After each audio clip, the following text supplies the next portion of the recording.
The U.S. Coast Guard says that all 5 people on board the missing Titan submersible died after a catastrophic implosion. Many have already remarked on the contrast in coverage and effort to save refugees versus the Titan sub passengers. And to those remarks, I have nothing to add. All that can and should be said has.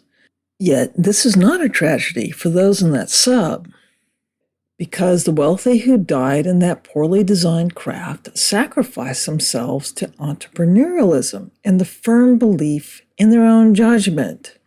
It is, for entrepreneurs, investors, and customers, their proudest moment, for the market has spoken, and those failing in judgment and achievement have been weeded out. These people had faith in themselves and their choices. Both buyer and seller were handed the consequences. That's evolution.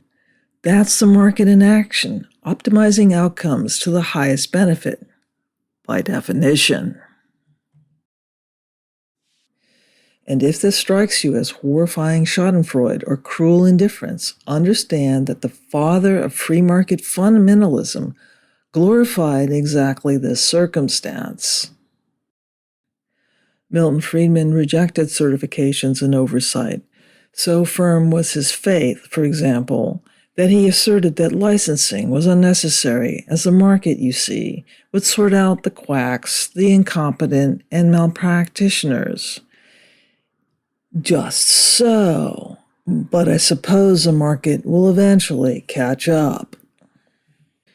Friedman's assertions were persuasive enough to become the dominant public paradigm, and we all live in the world of its unfolding consequences. We live in a world of men who choose for us.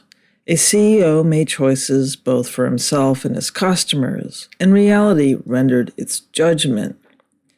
So this is not a moment of horror and tragedy, but a glorious fulfillment, proof of principle and highest good of free market fundamentalism. And guess what? We're the embodiment of the market that will judge this fundamentalism's performance. I'll remind people that we are the market. We are the ones judging this outcome. If any economist is made uncomfortable by this, just think of it as evolution in action. All is as should be.